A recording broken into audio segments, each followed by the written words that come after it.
جب گھر میں کوئی چیز بناتے ہیں سب کو دیتے ہیں، اسے ایک بچے کو نہیں دیتے، دوسرا بیمار ہے اس کو کوئی اور چیز نہیں دیتے، یعنی طبیعت کے خلاف جو چیزیں ہوتی ہیں کھانے کی وہ آپ نہیں دیتے، اور اس پر آپ یہ بھی نہیں کہتے کہ میں ناانصافی کر رہی ہوں، کیوں؟ کیونکہ آپ اس سے محبت کی وجہ سے نہیں دے رہے، تاکہ اس کا خیال کیا جا سکے، اس کی کیئر کی جا سکے۔ اللہ کے بھی بندے، اللہ تعالیٰ کے بندے تو اللہ کے زیادہ قریب ہیں، اور اللہ ان کی طبیعت، مزاج، عادات، فیوچر سب کو زیادہ جانتا ہے۔ پھر اللہ جس کو جتنا دے رہا ہے اس کو اس کی طبیعت اور مزاج کے مطابق دے رہا ہے۔ ہو سکتا ہے کہ ایسا انسان جس کو پیسہ سنبھالنا نہ آتا ہو یا وہ پیسے کی وجہ سے بھٹک جائے، اللہ سے دور ہو جائے، تو اللہ کیسے اپنے بندوں کو بھٹکنے دے سکتا ہے؟ اللہ تو ہر بندے کے لیے جو پیمانہ مقرر کیا نا، اس کی طبیعت مزاج کے مطابق۔ اب ایک چھوٹا سا بچہ ہے، آپ اسے جب چاول کھلاتے ہیں تو ایک دو لقمہ، تین چار لقمے کھلاتے ہیں، پوری پلیٹ نہیں کھلاتے، اور نہ ہی اسے پوری پلیٹ دیتے ہیں۔ یہ ناانصافی ہے؟ نہیں، آپ نے اس کے سسٹم کے مطابق اس کو کھلانا ہوتا ہے، جو اتنا میدا اس کو ہضم کر سکتا ہے، پانی بھی اتنا پیتا ہے، کھانا بھی اتنا کھاتا ہے۔ اللہ تعالیٰ کے بندے بھی اللہ کے نزدیک ایسے ہی ہیں، کچھ بچے ہیں، کچھ بڑے ہیں۔ اللہ قدوں کو نہیں دیکھتے، اللہ عمروں کو بھی نہیں دیکھتے، اللہ کے ہاں تو اندازے اسی کے پیمانے کے مطابق ہے، کوئی کتنا ہضم کر سکتا ہے اللہ اسی کے مطابق اس کو عطا کرتا ہے۔ تو کسی کو زیادہ دے کے آزماتا ہے، اور جب چاہے رزق فراخ کر دے، اور جب چاہے رزق کو تنگ کر دے۔ تو اس کا تعلق پھر ہجرت والی آیت کے ساتھ ہے کہ ہجرت کی وجہ سے کسی کا رزق کام نہیں ہوتا۔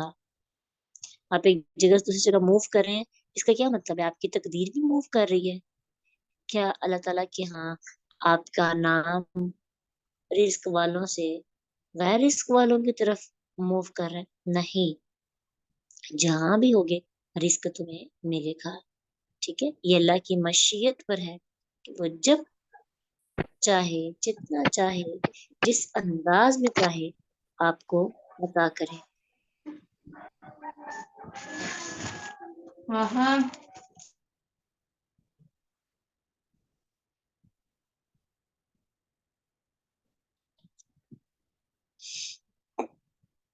ٹھیک ہے انشاءاللہ۔ تو یہ توکل اس لیول کا اللہ تعالیٰ ہمارا بنا دے، اور اس کا ایک مطلب یہ بھی ہوتا ہے کہ اللہ اپنے بندوں میں سے جس کے لیے چاہتا ہے رزق فراہ کر دیتا ہے، اور اس کے لیے کبھی کبھی تنگ بھی کر دیتا ہے، یعنی جس کو زیادہ دیتا ہے اس کے لیے کبھی کبھی تنگ بھی ہو جاتا ہے۔ تو رزق کا کھول دینا، تنگ کر دینا کس پر ہے؟ اللہ تعالیٰ پر۔ اللہ ہم سب کو اپنے نظام کی حکمتوں کے بارے میں تھوڑا سا غور کرنے کی توفیق عطا کر دے، کم از کم اتنا کہ ہم توکل اور صبر آسانی سے کر سکیں انشاءاللہ۔ ان اللہ بکل شیء علیم، اللہ تو ہر چیز کو جاننے والا ہے۔ اللہ کی مشیت اندھے کی لاٹھی کی طرح نہیں ہے کہ جہاں مرضی وہ رزق دیتا ہے، اور اللہ تعالیٰ انسان کے سسٹم کے مطابق، ہاضمے کے مطابق، ڈائجیشن سسٹم کے مطابق اس کو عطا کرتا ہے۔ آئندہ جب بھی کبھی محسوس ہو کہ مجھے کم ملا، اس کو زیادہ ملا، تو آپ بس فیل کیا کریں یہ اللہ تعالیٰ نے دیا ہے۔ اللہ، ہو سکتا ہے میرا ہاضمہ اتنا نہ ہو، جتنا مجھے اللہ نے دیا میں اسی کے قابل ہوں، میری آزمائش بھی ہے، میری رحمت بھی ہے، تو اپنے دائرہ کار میں رہتے ہوئے شکر ادا کریں۔ اپنے دائرے سے باہر دیکھیں گے تو سوائے مایوسی آزمائش کے کچھ بھی ہاتھ نہیں آئے گا۔ جو بندہ اپنے دائرہ کار میں رہتے ہوئے زندگی گزارتا ہے اس کی زندگی بڑی خوبصورت ہوتی ہے، لیکن جو اپنے دائرے کو بڑا کرنا چاہتا ہے وہ اپنے دائرے کی حفاظت نہیں کرتا، بس بڑا کرنے کی سوچ لیے بیٹھا رہتا ہے۔ تو اللہ ہی جانتا ہے سب چیزیں، کس کو کتنی کس وقت ضرورت ہے۔ وہ جانتا ہے کہ ایک بندے کو کب فراخی دوں اور کب تنگی دوں. اللہ اکبر. وہ جانتا ہے کب پوری پلیٹ کھانی ہے اس نے اور کب ہاف پلیٹ کھانی ہے. پیٹ خراب ہو جائے تو کھانا بدل جاتا ہے نا. ہوں ایسا بھی ہوتا ہے کبھی کبھی کہ انسان کی عبادات خراب ہو جائے تو اللہ تھوڑی سی آزمائش میں دے کر دوبارہ اس کو قریب لے آئے. تو اللہ کی حکمت ہے. ہمیں سوال کرنے کی اجازت نہیں کیوں میرے ساتھ ہی کیوں نہیں. اور رزق میں ہر چیز آ جاتی ہے، اولاد بھی، مال بھی، خوشیاں، علم، سب کچھ. رزق کی ڈیفینیشن بہت وسیع ہے. عربی لینگویج میں ہر وہ چیز جو آپ کو فائدہ پہنچائے وہ رزق کہلاتی ہے. تو کبھی کبھی اولاد کی آزمائش ہمیں پریشان کر دیتی ہے، مال کی آزمائش پریشان کر دیتی ہے. ان اللہ بکل شیء علیم. وہ سب جانتا ہے، سب چیزیں اس کی ہیں. اس نے تو ہمیں چند دنوں کے لیے استعمال کرنے کی اجازت دی ہے. بس فرق یہ ہے یہ صرف اجازت نامہ ہے. چیزیں اس کی ہیں.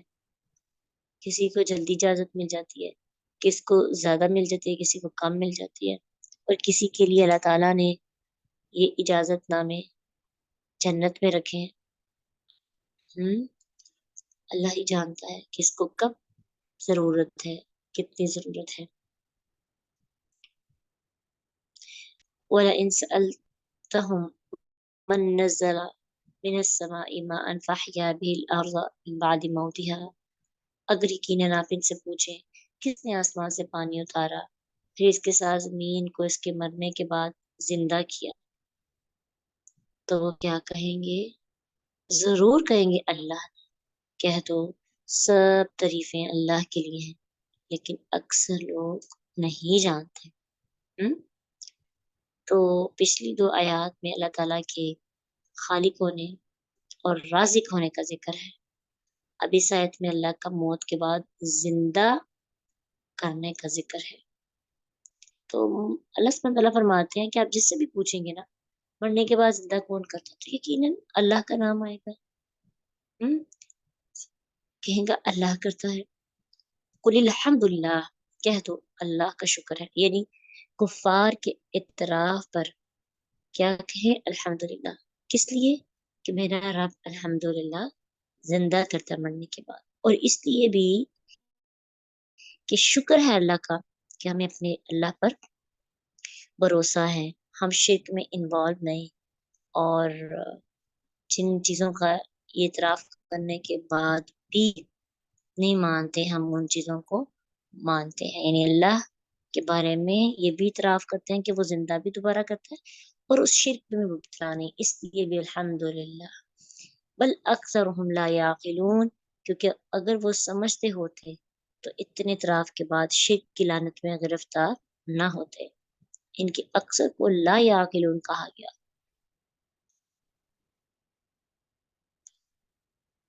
کیونکہ کچھ ایمان بھی تو لائے نا بعد میں، اس لیے. اگر اللہ سبحانہ تعالیٰ نے زندگی کی بہت بڑی حقیقت بتا دی. وما هذه الحیات الدنیا الا لہو ولعب. دنیا کی یہ زندگی صرف دل لگی اور کھیل تماشا ہے. وَإِنَّ الدَّارَ الْآخِرَةَ لَهِيَ الْحَيَوَانُ. اور یقیناً اصلی زندگی کون سی ہے؟ آخرت کا گھر. لو کانوا یعلمون، کاش کہ وہ جانتے ہوتے، کاش کہ ان کو علم ہوتا. تو لہو کہتے ہیں وہ چیزیں جو ضروری کاموں سے دل کو غافل کرتی ہیں. دل لگی جیسے گانا بجانا وغیرہ. کون سی چیزیں؟ لہو. لہون سے مراد کیا ہے؟ وہ چیزیں جو انسان کو اصل مقصد سے غافل کرتے. بس یہ ڈیفینیشن سامنے رکھے. کتنی چیزیں اس میں آ جاتی ہیں.